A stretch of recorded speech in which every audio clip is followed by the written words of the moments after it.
All cermati standby.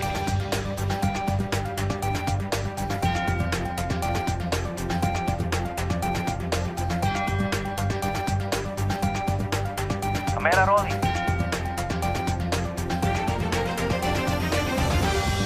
In 5, 4, 3, 2, 1. Halo kawan pajak, selamat datang kembali di podcast Cermati, cerita reformasi pajak terkini. Bersama saya Cindy Febrina, akan menemani kawan pajak semua dalam perbincangan yang informatif dan tentu saja relevan dengan isu-isu perpajakan terkini. Hari ini kita sudah kedatangan narasumber yang istimewa yang akan berbagi perspektif menarik seputar regulasi terbaru terkait Peraturan Menteri Keuangan yang mengatur pajak atas transaksi aset kripto dan pajak emas di Bullion Bank. Bersama saya telah hadir Pak Ilmiantio Himawan, Kepala Seksi Peraturan Pemotongan dan Pemungutan PPh 2, Direktorat Peraturan Perpajakan 2. Selamat datang Pak Ilmi. Ya, terima kasih Mbak Cindy. Gimana Pak kabarnya hari ini Pak? Alhamdulillah, baik. Luar biasa ya Pak? Ya, luar biasa. Senang sekali nih hari ini kita kedatangan Pak Ilmi untuk membahas salah satu regulasi yang hari ini kayaknya perbincangan yang hangat banget nih Pak. Iya, betul. Karena katanya baru berlaku 1 Agustus ya Pak? Betul, 1 Agustus kemarin. Banyak nih Pak yang mulai bertanya-tanya apa bedanya dan harus ngapain sih sebenarnya kawan pajak semua ini. Nah untuk itu Pak, supaya kawan pajak lebih memahami konteksnya, saya mau mulai dari pertanyaan yang mendasar dulu ya Pak ya. Sebetulnya apa yang melatar belakangi adanya perubahan treatment aset kripto dari yang semulanya komoditi menjadi aset keuangan digital dipersamakan dengan surat berharga di PMK 50 tahun 2025. Boleh dijelaskan Pak Ilmi? Kita mulai dari aset kripto dulu ya. Teman-teman kawan pajak, bahwa kita sudah tahu bersama pemerintah memberlakukan Undang-Undang Nomor 4 tahun 2023. Undang-undang ini mengatur tentang pengembangan dan penguatan sektor keuangan atau kita singkat dengan Undang-Undang P2SK. Nah, di dalam undang-undang ini ada satu pengaturan baru ya, di mana aset kripto ini diklasifikasikan menjadi aset keuangan digital. Ya.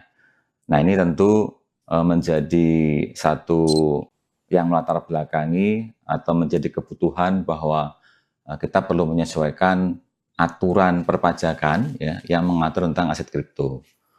Dan tentu ketika di Undang-Undang P2SK ini mengklasifikasikan baru ya aset kripto tadi, tentu juga berdampak pada kelembagaan ya. Artinya ada institusi baru ya, yang bernama OJK yang akan melakukan pengawasan terhadap aset kripto.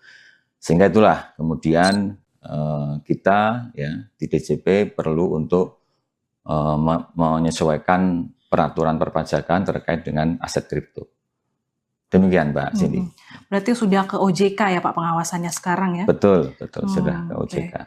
Lalu apa Pak perbedaan yang mendasar dari PMK 50 tahun 2025 ini yang baru ini kita berlakukan ya dengan peraturan sebelumnya? Dengan berlakunya Undang-Undang P2SK ya, ada 2 hal yang tadi saya sampaikan. Pertama adalah klasifikasi aset kripto ya diubah, kemudian institusi yang mengawasi juga berubah gitu. Maka tentu di aturan kita tentang kripto dulunya kita sudah mengatur ada di PMK 68 tahun 2022 ya. Nah, di mana di sini kripto ini masih dianggap sebagai komoditas ya, komoditas. Nah, karena komoditas ketika di PMK 68 dia diawasi oleh Bapepti ya. Dia sebagai komoditas. Nah, ketika tadi Undang-Undang P2SK memberlakukan klasifikasi baru aset kripto sebagai aset keuangan digital dan pengawasannya berpindah ke OJK, maka pajak juga akan perlu menyesuaikan ya. Yang tadinya kripto sebagai komoditas berubah menjadi aset keuangan digital. Kalau kita bicara aset keuangan ini kan tentu relate-nya ke apakah dia menjadi objek PPN atau tidak. Nah, ini yang mendasari paling basic kenapa di perpajakan perlu disesuaikan peraturannya. Setelah kita pahami latar belakangnya tadi dan perbedaan yang mendasar, tentang peraturan perubahan treatment aset kripto dari komoditi menjadi aset keuangan digital. Apakah ada perbedaan tarif PPh dan PPN-nya, Pak? Maupun adakah mekanisme pemungutan pajaknya yang terbaru gitu, Pak? Boleh dijelaskan lagi, Pak? Kawan-kawan pajak, kalau kita memperhatikan PMK 50 tahun 2025 ya, bahwa di situ secara sederhana bisa saya sampaikan ada 4 hal ya yang berubah pemberlakuan baru di PMK 50 2025 dibandingkan dengan tentuan perpajakan aset kripto di yang sebelumnya ya. Kita tahu ada PMK 68 2022 dan PMK 81 2024. Yang pertama dari aspek perdagangannya ya. Bahwa dulu ketika komoditas kripto ini selain dikenakan PPh juga dikenakan PPN. Ya. Nah waktu itu kawan-kawan pajak bisa melihat di layar ya bahwa ketika penjual aset kripto melakukan penjualan ya itu dikenakan PPh-nya 0,1% final ya. Kemudian ketika pembeli aset kripto itu akan dikenakan PPN dengan besaran tertentu 0,11% ya. Nah sekarang ketika klasifikasi kripto ini berubah dari komoditas menjadi aset keuangan digital, maka PPN sudah tidak lagi dikenakan ya. Nah sehingga tinggal PPh saja, yang PPh saja, sifatnya masih final, namun di sini ada perubahan besaran tarifnya ya. Sekarang menjadi 0,21% gitu ya. Nah kemudian penamaan populasi dari pihak pemungut ya yang kita namakan exchanger itu kalau waktu dulu di PMK 68 dan PMK 81 itu disebut dengan istilahnya PFAK ya, pedagang fisik aset kripto ya. Sedangkan sekarang ini namanya menjadi PAKD ya. Kemudian aspek yang kedua adalah jasa platform nih. Nah, ini dibanding yang dulu sebenarnya tidak ada perubahan ya, karena dulu pun PPN juga dikenakan tarif PPN biasa ya. Sekarang pun juga demikian, sedangkan PPh juga sama nih, dulu dikenakan PPh umum ya, tarif pasal 17. Nah, sekarang juga dikenakan tarif pasal 17. Aspek yang ketiga mining ya. Mining ini ada hal menarik karena di BPN pun sebelumnya 1,1% ya, sekarang dikenakan tarifnya menjadi 2,2%. Jenis tarifnya masuk dalam kategori besaran tertentu ya. Kemudian PPh-nya yang dulu itu dikenakan final 0,1% ya. Nah, sekarang ini menjadi dikenakan PPh umum ya, yaitu tarif pasal 17. Nah, ini karena terjadi perubahan rejim yang tadinya final menjadi tidak final, maka khusus untuk aspek PPh mining ini akan dimulai dikenakan ketentuan yang baru ya, itu mulai tahun depan ya, tahun 2026. Sehingga sejak 1 Agustus sampai akhir tahun nanti 2025 itu tarifnya masih 0,1% final. Dan terakhir dari aspek penunjukan platform luar negeri ya. Kalau dulu pembunyian PPh exchanger luar negeri akan ditunjuk sebagai pemungut PPh itu hanya mengikuti penunjukan PPN ya. Waktu itu hanya ada 1 pasal saja yang dibunyikan di PMK 68 dan PMK 81. Sedangkan sekarang di PMK 50 ini kita muat lengkap ya. Jadi mulai identifikasinya exchanger luar negeri, kemudian penunjukannya sebagai pemungut ya, pencabutannya dan sebagainya ya. Tata cara pemungutan, tata cara pelaporan kita muat semua di batang tubuh PMK 50 2025. Ya. Nah demikian Mbak Cindy perbedaan secara simpel ya barangkali untuk mencermati, memahami bagaimana pengaturan PMK 50 tentang kripto yang terbaru. Gitu. Berarti kalau main kripto nih enaknya exchanger dalam negeri aja ya Pak, karena tarifnya lebih murah nih kalau mau jual ya. Betul. Karena luar negeri nanti 1%, ya. Kalau di dalam negeri hanya 0,21 0,21. ya. Nah, itu tadi penjelasan yang sangat menarik soal peraturan perpajakan atas transaksi kripto di PMK 50 tahun 2025. Tapi ternyata kawan pajak, kita bukan cuma bahas kripto nih. Sekarang kita akan bahas regulasi terbaru terkait dengan Bullion Bank. Nah, Bullion Bank ini juga bagi saya sendiri ya Pak, itu topik yang termasuk baru saya dengar sih Pak. Ya. Apalagi mungkin teman-teman kawan pajak juga, mungkin sebagian kawan pajak juga baru mendengar, apa sih Bullion Bank ini? Pak Ilmi, mungkin Pak Ilmi bisa jelaskan terlebih dahulu apa sih Bullion Bank dan seperti apa mekanisme praktek Bullion Bank selama ini? Kalau kita bicara istilah bullion ya, ini lebih kepada logam mulia ya, logam mulia yang bentuknya murni begitu ya. Nah, kita biasanya menjumpai ini sebagai emas atau perak gitu. Dan dia dicetak dalam bentuk batangan atau bentuk koin. Ya. Nah, kawan-kawan pajak masih sama dengan kripto tadi bahwa ini tidak terbelakang oleh pemberlakuan Undang-Undang Nomor 4 Tahun 2023 ya tentang pengembangan dan penguatan sektor keuangan ya, Undang-Undang P2SK. Di mana di undang-undang itu diatur satu bidang usaha baru, ya, bidang usaha baru yang dinamakan di situ sebagai kegiatan usaha bullion. Ya, kalau kawan-kawan pajak sudah pernah mendengar istilah bank bullion ya di media, maka sebenarnya itu adalah sama, ya. Kalau kita bicara bank bullion itu kalau di ketentuan Undang-Undang P2SK, ya, itu dia menyebut istilah teknisnya sebagai kegiatan usaha bullion. Ya. Nah, di sini di ketentuan itu diatur bahwa bank bullion ya, itu boleh menjalankan 4 bidang usaha. Ya. Yang pertama simpanan, yang kedua pembiayaan, yang ketiga perdagangan, dan yang keempat penitipan emas. Dan kelima sebenarnya ada yang sifatnya untuk mengakomodir pengembangan ini ya, dinamika sektor ya. Di ketentuan P2SK itu disebut sebagai dan atau kegiatan lainnya ya. Tapi okelah kita buat mudah 4 bidang usaha ya. Nah, kalau kita bicara itu kita kaitkan dengan usaha bullion tadi, maka yang diperdagangkan atau ditata usahakan di bank bullion ini adalah emas batangan. Menurut ketentuan Undang-Undang P2SK adalah emas batangan.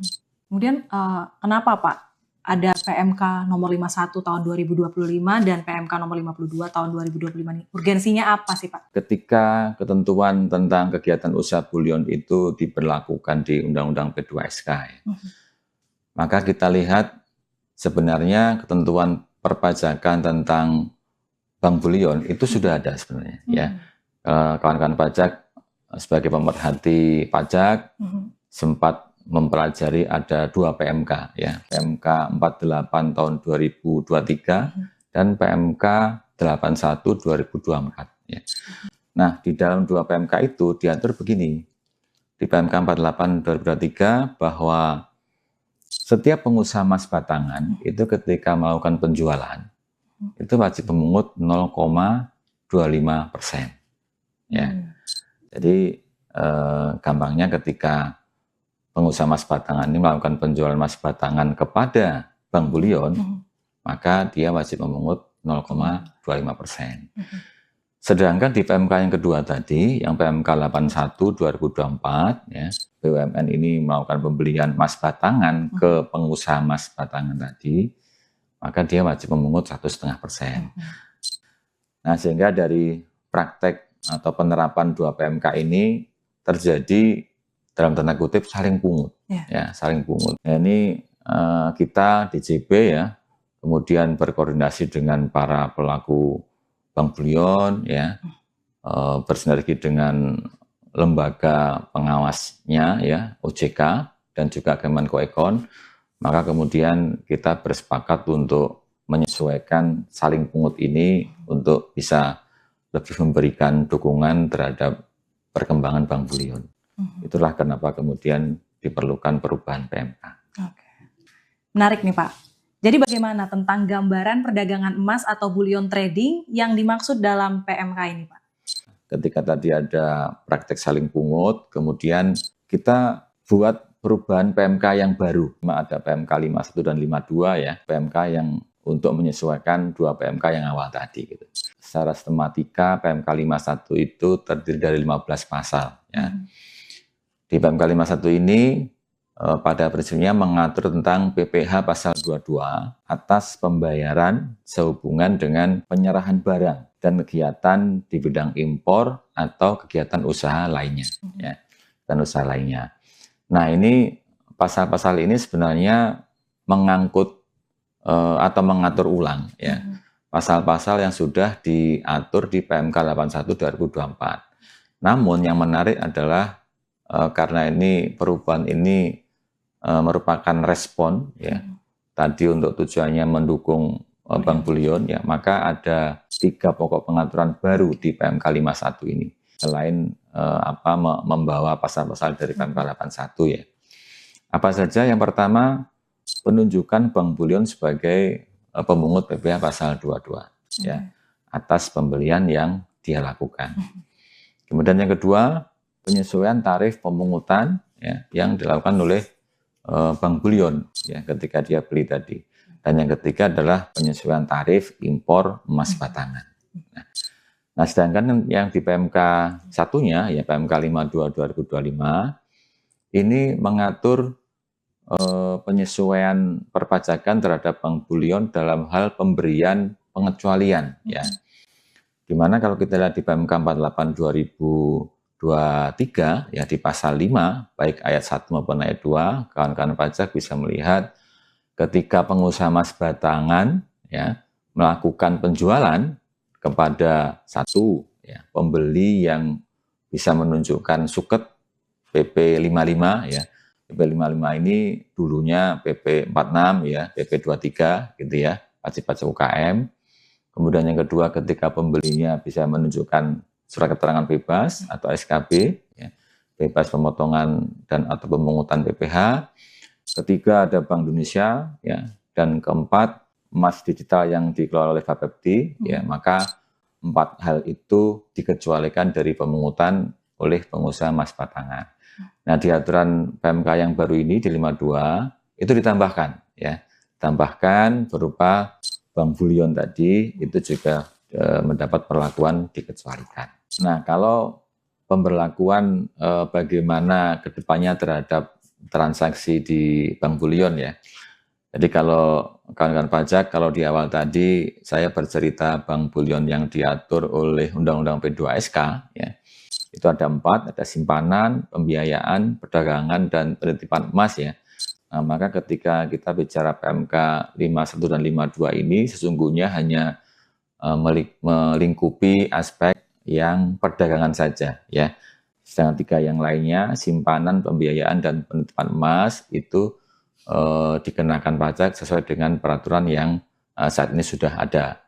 Dan hasil dari koordinasi kami tadi ya, DJP dengan Kemenkoecon, dengan OJK dan pelaku Bank Bullion, ketentuan pajak yang saat ini dirasa masih relevan untuk tetap diberlakukan. Jadi belum perlu untuk diubah ya.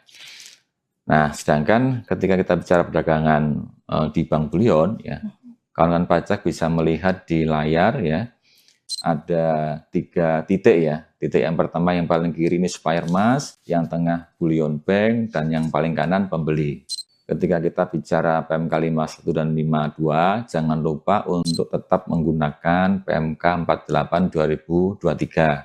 Sebab gini, kalau saya belah ya, Bank Bullion tengah ke kanan ya, pembeli, ini adalah wilayahnya atau lingkupnya PMK 48 2023. Jadi Bank Bullion ketika melakukan penjualan ke pembeli, kalau pembeli tadi masuk dalam kriteria pasal 5 ayat 1 PMK 48, maka Bank Bullion tidak perlu melakukan pemungutan 0,25%. Ya.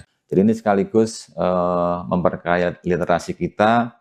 Kalau barangkali ada yang sempat menyimak ada pemberitaan di media ya, yang mengatakan, wah emak-emak kalau beli emas dari Bank Bullion sekarang jadi kena pajak, sebenarnya kurang tepat itu ya.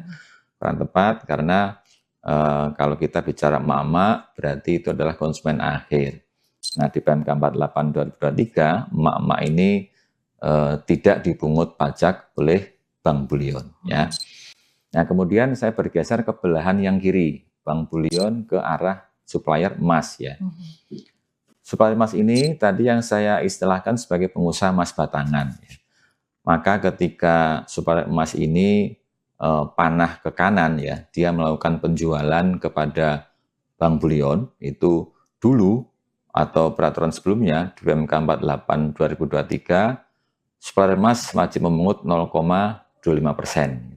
Nah, namun di PMK 52 itu kemudian dikecualikan sehingga supplier emas tidak perlu lagi melakukan pemungutan 0,25. Nah, arah sebaliknya ketika Bank Bullion melakukan pembelian emas batangan kepada supplier emas dulu ya di PMK 81 2024 si Bank Bullion wajib memungut 1,5%. Tetapi sekarang ketika ada PMK 51 2025, tarif 1,5% ini disesuaikan ya, diturunkan menjadi 0,25%. Nah, sekaligus di sini juga memberikan perlakuan yang sama kawan-kawan pajak kepada pelaku bullion yang bukan BUMN ya.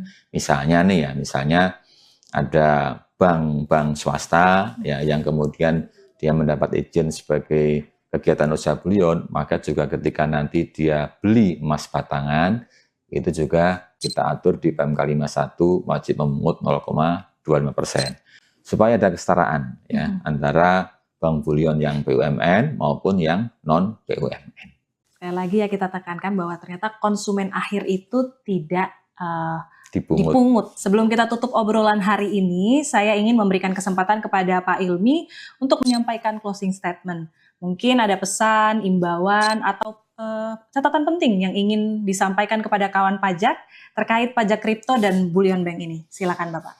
Kawan-kawan pajak terkait dengan kripto ya, karena kripto ini sudah berubah klasifikasinya dari komoditas menjadi aset keuangan digital, tentu dengan pemberlakuan PMK 50 2025 ini mohon untuk dipahami, dimengerti, ini merupakan peraturan yang memberikan kepastian hukum bagi kita semua ya. Dalam ekosistem kripto ini kalau kita perhatikan ada penjual kripto ya, ada pembeli kripto, ada exchanger ya, di mana pihak yang memfasilitasi penjual dan pembeli ya, termasuk miner juga ya, jasa verifikasi itu.